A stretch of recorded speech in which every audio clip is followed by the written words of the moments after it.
A medida que pasa el tiempo, se ha vuelto común que las mujeres lleven menos ropa que los hombres, y particularmente en los deportes, eso es aún más evidente, causando que ocurran chascos o momentos inesperados, en especial cuando se exige del cuerpo a límites inusuales. Históricamente, los Juegos Olímpicos han optado por excluir el uso de prendas y lo han implementado en su forma de operar. De hecho, las primeras Olimpiadas de las que se tiene registro se jugaron por hombres sin vestir ningún tipo de uniforme o prenda. Tuvieron lugar en la antigua Grecia en el año 746 a.C., época en la que se excluía la participación de las mujeres por completo. El libro de Tony Perrotet sobre los antiguos olímpicos detalla cómo se habrían ejecutado esas olimpiadas. La carne de lagarto que mejoraba el desempeño atlético y las ofrendas de animales son solo algunas de las cosas que separan los Juegos Olímpicos antiguos de los Juegos modernos, según el autor del libro. Si te interesa conocer más a fondo los fascinantes detalles de las olimpiadas en esa época, puedes adquirir el libro en el enlace abajo en la descripción. Sin embargo, a diferencia de la falta de prendas, la falta de participación femenina en las Olimpiadas fue solo cosa de la antigua Grecia, y efectivamente en los Juegos Olímpicos modernos la carencia de prendas tiene lugar tanto dentro como fuera del estadio. Es el caso, por ejemplo, de las Olimpiadas en Corea del Sur del año 2018, en donde tuvo lugar la manifestación de esta activista por el trato ético a los animales, quien a pesar de las bajas temperaturas sostuvo avisos en contra del uso de prendas de pieles por más de 15 minutos. Según ella, ser canadiense fue de mucha ayuda en su manifestación. Yendo unos años atrás, en 2009, la introducción de la revista The Body Issue por ESPN hizo posible la exhibición de figuras atléticas a más personas, y en 2012 reunió al equipo olímpico norteamericano de voleibol en una sola toma. Definitivamente percibido como un chasco por muchos de sus lectores, ya que en un principio la razón de seguir a ESPN era la pasión por el deporte, y no por estar al tanto de los detalles corporales de los atletas. Volviendo a los primeros años de los Juegos Olímpicos modernos internacionales, únicamente se pretendía incluir a las mujeres como miembros del Comité Olímpico y no como atletas competidores, porque se creía que las mujeres únicamente debían participar coronando a los hombres o como asistentes, y no como competidoras. Es precisamente por esa mentalidad histórica de inferioridad femenina el por qué en las primeras etapas de las Olimpiadas los uniformes de las deportistas cubrían casi por completo su cuerpo, impidiéndoles llevarlo al límite realizando estiramientos de sus extremidades. También razón por la cual deportes como el tenis se jugaban de una manera demasiado pasiva, dando la impresión de que intentaban hacer un esfuerzo mínimo en sus jugadas y movimientos. Comprensiblemente su vestimenta era parte de su identidad en el deporte. En otras palabras, si las vestían como damas, debía haber una coherencia con su manera de jugar al deporte. Existía una tendencia de subestimar el poder de las mujeres, lo que eran capaces de llegar a lograr si se lo proponían, ya fuese con sus encantos innatos femeninos o con sus capacidades físicas antes inimaginables.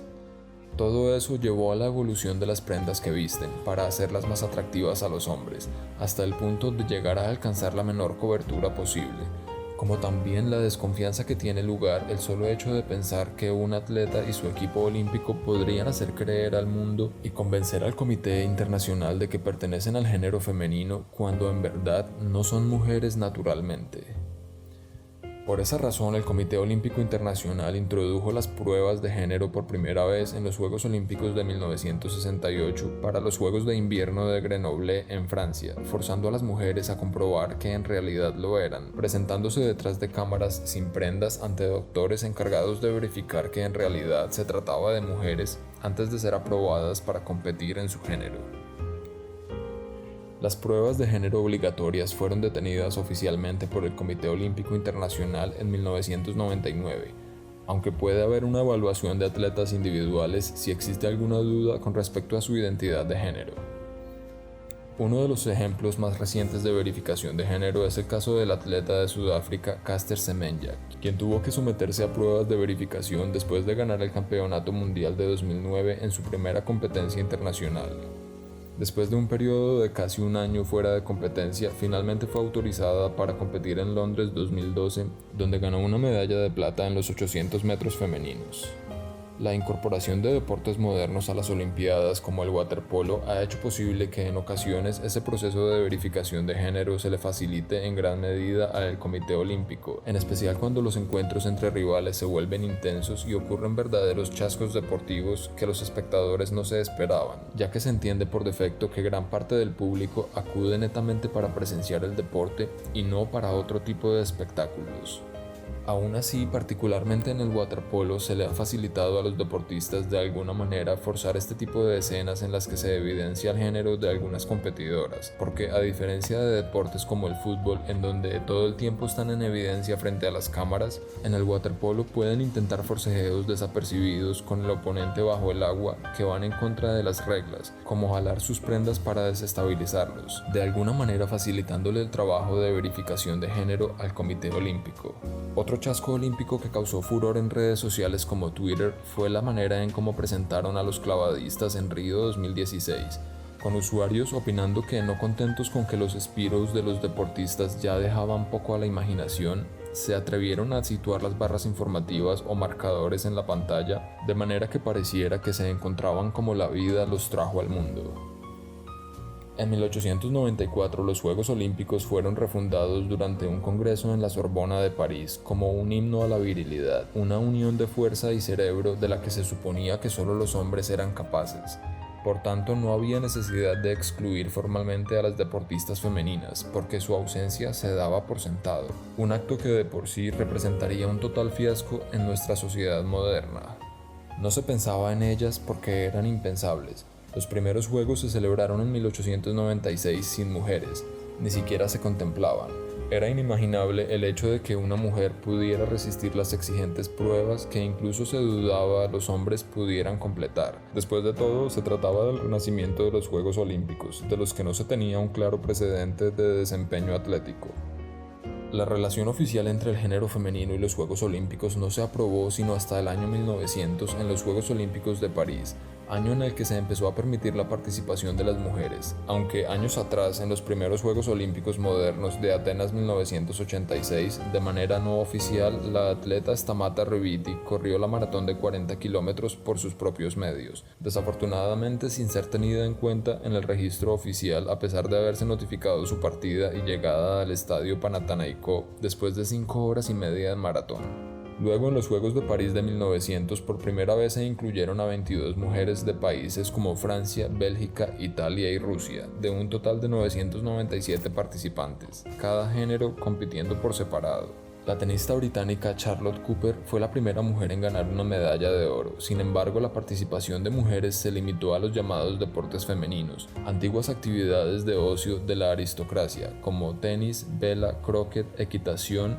y patinaje artístico. Estos protegían la feminidad y la fertilidad, pero también respetaban la decencia y evitaban cualquier tipo de esfuerzo extenuante o sostenido, un requisito incompatible con el deporte de alto nivel. La campeona mundial de patinaje artístico, la británica Madge Sears, vestía una falda que le llegaba a la mitad de la pantorrilla cuando le concedieron la medalla de oro individual y la medalla de bronce por parejas con su esposo en Londres de 1908. A pesar del fervor popular, los organizadores de los Juegos Olímpicos aún limitaban la presencia femenina. En 1907, esta injusticia se convirtió en la lucha de Alice Milliat, la pionera remadora que fue presidenta del Polideportivo Femenino Femina Sport en 1912, así como la tesorera de la Federación Francesa del Deporte Femenino en 1917. Fue ella quien solicitó la admisión de atletas femeninas a todos los deportes olímpicos, señalando que el papel desempeñado por las mujeres durante la WW1 invalidaba el argumento de la fragilidad natural propuesto por sus oponentes.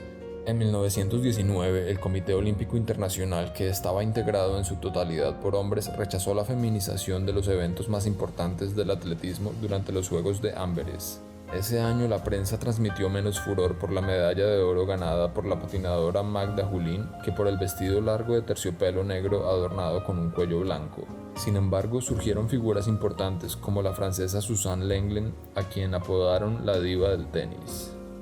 A través de los años, las atletas femeninas han sido tratadas, contempladas y vistas de manera diferente a sus contrapartes masculinos. En los primeros días de los Juegos Olímpicos, muchos comités olímpicos nacionales enviaron menos competidoras porque incurrirían en el costo adicional de un acompañante, que no era necesario para los atletas masculinos. Aunque es cierto que la desigualdad en la participación ha disminuido a lo largo de la historia, las mujeres todavía reciben un trato diferente en los propios Juegos por algunos comités olímpicos nacionales. Por ejemplo, en 2012, el equipo nacional de fútbol femenino de Japón viajó a los Juegos en clase económica, mientras que el equipo masculino viajó en clase ejecutiva.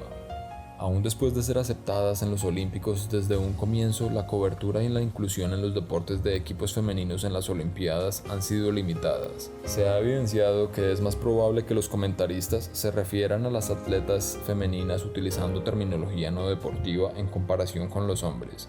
Para los últimos Juegos Olímpicos en el calendario Tokio 2020, el número de disciplinas en las que las mujeres no compiten se redujo a 5, de 39 en el 2012, reflejando el esfuerzo del Comité Olímpico por lograr la igualdad de género en el deporte.